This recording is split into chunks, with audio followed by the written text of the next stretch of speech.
everyone, and welcome back to the Marvel Cinematic Universe Retrospective Series, looking at each MCU film and seeing how they hold up. Last time, we saw the franchise's origin with Iron Man, which kickstarted the MCU and brought a relatively unknown hero into the mainstream. Today, we look at the sadly only solo entry for one of Marvel's biggest heroes, literally and figuratively, the Incredible Hulk. Unlike Iron Man, the Hulk has a more complex history within mainstream media. The character was created by the legendary Marvel duo Stan Lee and Jack Kirby, and first appeared in his own series. Coming off the Fantastic Four's popularity, he was derived from The Thing and inspired by Frankenstein and Jekyll and Hyde, as well as several others.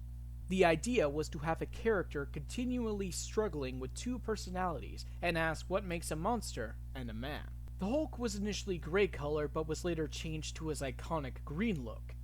In terms of television, the character appeared in several cartoons, some of which were his own. However, the Hulk first reached the consciousness of pop culture in the late 70s with a live-action show starring Bill Bixby as Dr. David Bruce Banner and Lou Ferrigno as his alter ego, the Incredible Hulk. The show ran for a total of 5 seasons and 5 TV movies spanning several years. Before the Hulk was in the movies or the MCU, people thought of this show when they had heard the character's name. My mother herself was a massive fan of the series growing up. When Marvel sold off their character's film rights, the Hulk landed with Universal. They almost immediately began working on a film for the character. This resulted in the release of the 2003 film simply titled Hulk. Directed by Ang Lee, who had just gotten off Crouching Tiger, Hidden Dragon, and starring Eric Bana in the lead role, this was the first big-budget film for Marvel's Green Giant. And boy, did it leave a lot to be desired. While I don't think it's a horrible film, it had a lukewarm reception with critics and audiences and was considered boring. When your film about a giant creature known for smashing stuff up is boring, you failed big time. Despite talks of a sequel, Universal could not greenlight a production in time for the deadline with the character's rights. However, Marvel came up with a compromise to get the rights back a little earlier. In exchange for the rights, Marvel allowed Universal to co-produce a new film with them and gave them distribution rights, as well as the first right of refusal for any future standalone Hulk film. While there is no official statement on why this deal was made, I have a theory. The Incredible Hulk was made around the same time Iron Man was. Remember that the character of Iron Man wasn't precisely a well-known character at the time. I believe that Marvel wanted to have a character in their hands that would get people into theaters. The Hulk was the closest they could get, so they made the deal and got him back earlier than they'd have initially. Sadly, this ended up being a double-edged sword. It's because of this deal that we haven't had another Hulk film in over a decade. Marvel and Disney could overturn this deal, which I might discuss in a separate video from the series. For now, let's focus on the movie and its production. The film's initial draft was written by Zach Penn and was envisioned as a sequel to the previous film. After deciding to do a reboot, Penn did at least 3 drafts, but Marvel was not satisfied with the scripts. When they came around to casting and Edward Norton had begun negotiations to star as the lead, Marvel also hired him to rewrite the script. Norton had been well known for writing films he starred in, so he was no stranger to this. The problem was that Norton was given a short deadline, 1 month.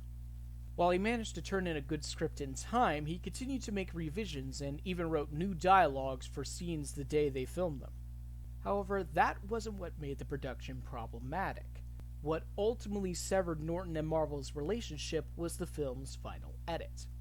Norton was unhappy with the finished product and refused to promote the film as a result. The tarnished relationship between the studio and the actor/writer led to the character's recasting with Mark Ruffalo, the director Louis Leterrier's first choice for the role. Norton was also denied writing credit because of a complication with the Screenwriters Guild, who decided to give Zach Penn full credit for the screenplay, despite the final draft being drastically different from what he originally wrote. Only about 2 or 3 scenes he wrote made it into the final cut. The film itself hasn't been discussed more as part of the larger MCU, mainly due to the recasting and lack of references to the film's events.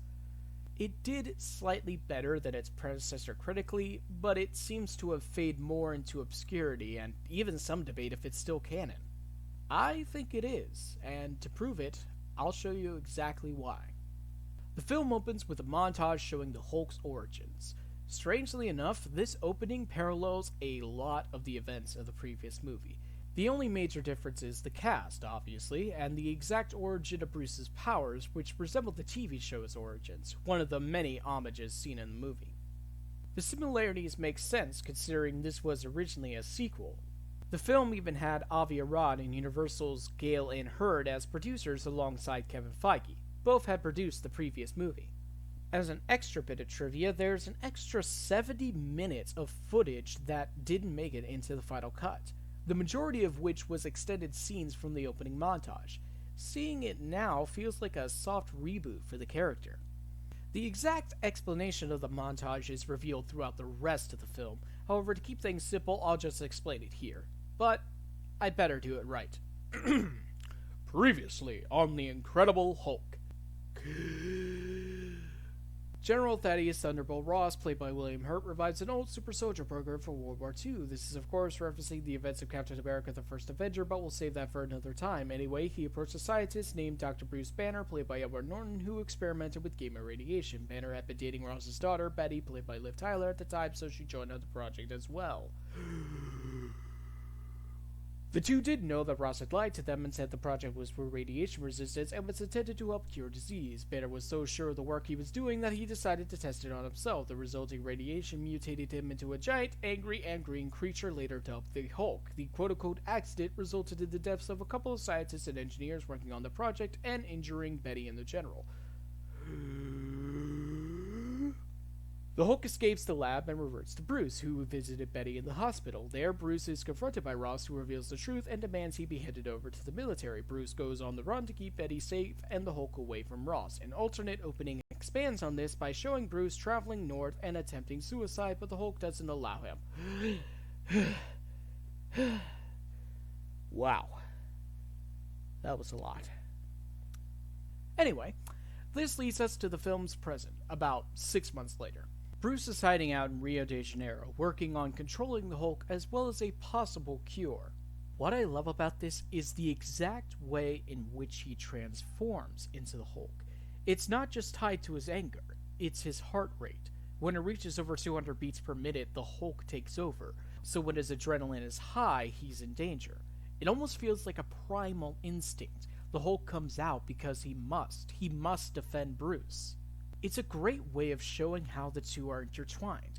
As for searching for a cure, he secretly communicates online with an anonymous friend going by the name Mr. Blue. Bruce uses the name Mr. Green. After another failed attempt with a herbal remedy, Mr. Blue suggests Bruce sends him a blood sample so that he can work firsthand on a cure. Bruce is hesitant at first, worried Ross could intercept them, but relents and sends over a sample. Mr. Blue gets some progress, but is missing crucial data from the experiment, which is back home. While Bruce is working at a factory, he cuts his hand and some of his blood contaminates one of the drinks they bottle. The said bottle makes its way to Stan Lee's fridge and gives him gamma sickness, which lands on the hand of Ross's aide, Major Kathleen Spar, played by Christina Cabot. This information is shown to us with little dialogue, and I love that. It's a show-don't-tell kind of thing, and the movie lets the visuals do the talking. One of the major issues with the previous film was there was a lot of talking, and not letting scenes just set in, so I'm glad they finally fixed that. Having said that, this scene is also where I have a minor nitpick. It feels like the exact way Bruce is found out is kind of pointless. I mean, it would have been just as easy for them to discover the sample Bruce sent to Mr. Blue. But again, it's just a nitpick. Anyway, Ross launches a mission to capture Banner, enlisting several elite soldiers and their team leader, Emil Blonsky, played by Tim Roth.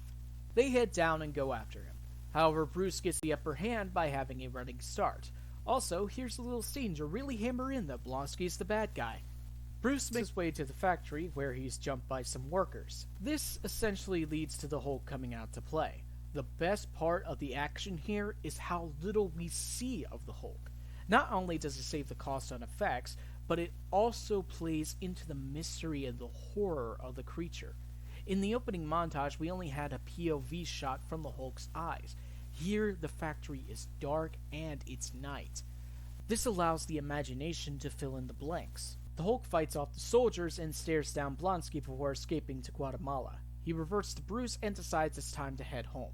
The team recover Bruce's computer, which included his chats with Mr. Blue. Blonsky demands answers for what just happened, and Ross explains the events of the opening.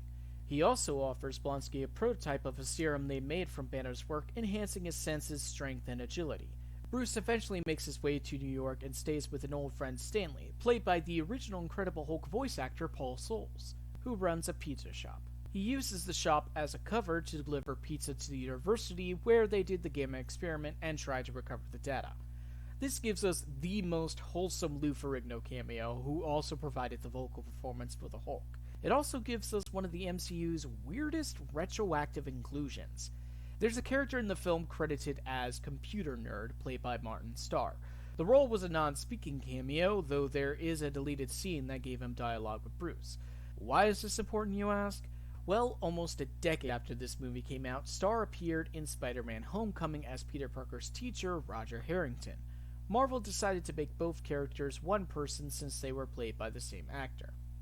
I'm mentioning this mainly because it's just one of those odd retcons that work fine for what it is, but feels rather unnecessary. Anyway, Bruce is unable to access the data since it seems to have been erased. He tries to track down Betty, but finds her with another man, Leonard Sampson, played by Ty Burrell. He gets ready to leave town, but Betty and Leonard just so happen to be at the pizza shop, and Betty sees him. The two embrace and share an intimate reunion. Betty lets him stay at her place, though Bruce is reluctant to get her involved. However, their reuniting turns out to be good since Betty had recovered the data on the experiment before it was wiped. Bruce prepares the next day to find Mr. Blue, but he and Betty are intercepted by Ross, Blonsky, and the army. Bruce hides the data and is trapped, forcing the Hulk to come out. This is the first good look at his design, and I think it still holds up well. It may not be as refined as Ruffalo's, but at least it's not as smooth and dated as Banner's. The Hulk manages to fight off all the soldiers and even a superpowered Blonsky, so Ross sends in the big guns. However, he survives even that while protecting Betty, and the two leave. Also, at about this point, the boyfriend character just disappears after this, which is my main criticism. It felt like he was supposed to have a much bigger role, but Norton didn't know what to do with him. Another great thing about this movie is its parallels to other classic monsters like werewolves, King Kong, and even Godzilla. This is shown prominently in the cave scene where Betty and the Hulk just sit and watch the rain. It takes a moment to show us that the Hulk is still a person. Blonsky suffers some major injuries, but the serum allows him to heal quickly as he prepares for round 3. Meanwhile, Betty and the perverted Bruce begin their journey to find Mr. Blue. There are two things I want to talk about here. One good and one bad. The good thing is Bruce having PTSD from his transformations. We see him give flashes of events like he sees it in real time, but the Hulk is the one that's driving. That is interesting. The bad thing is where Bruce and Betty attempt to have sex. It's not them having sex that's bad, but rather the lack thereof. Let me explain. Because of Bruce's heart rate, he's unable to be fully intimate without transforming. It serves virtually no purpose in the film other than a lame joke. It makes sense, then, that this is one of the scenes Zach Penn wrote in the original draft. It's just stupid. Moving on. After some scenes of them traveling to New York City, they finally meet Mr. Blue, a university scientist named Dr. Samuel Stearns, played by Tim Blake Nelson. After their exchange, Stearns explains that he had made a potential cure, but is unsure if it'll work permanently or simply suppress the Hulk during a flare-up once. There's also the possibility of it killing Bruce, but seeing as how they have no alternative, they proceed to administer it. They restrain Bruce and give him an electric shock to force the Hulk out. The Hulk's mere presence stuns Dr. Stearns, but he manages to successfully administer the cure and suppress him. However, they are still unsure if it worked permanently. Stearns shows his laboratory where he had cloned Bruce's blood and began testing on animals. He believes that figuring the right combination of gamma radiation in Bruce's blood can be the cure to curing diseases, as they had originally intended. Bruce wants to destroy all the work to prevent him from falling into the wrong hands, but it's too late as Ross and Blonsky track them down and capture them. Bruce is taken into custody, and Betty and the General's relationship is effectively severed. While Ross's aide questions Stearns, Blonsky knocks her out and forces Stearns to inject him with Bruce's blood. Blonsky's turn here is reminiscent of an adrenaline or danger junkie, someone who is addicted to action and power. The injection he received before began to devolve him into something worse than the Hulk. Now, with Bruce's blood, he quite fittingly becomes the Abomination. Here, the design for him is slightly different from his comic book look, which had a more fish-like scale design.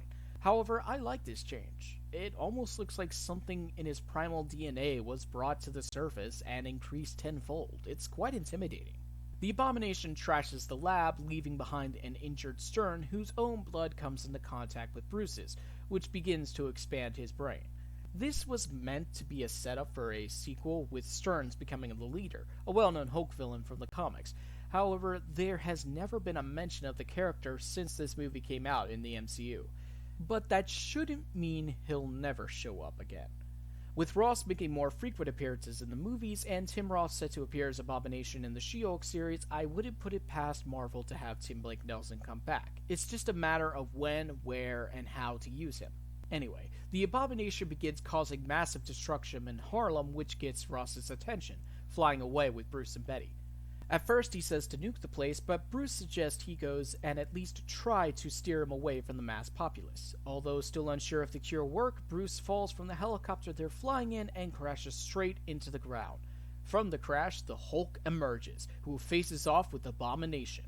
From here, it's an epic CGI fight for the climax, and it is awesome. The whole thing feels very reminiscent of a kaiju movie, which I'm sure is intentional. It also gives us two amazing bits from the Hulk himself. One where he thunderclaps a fire out, and another with the iconic phrase, "Hulk!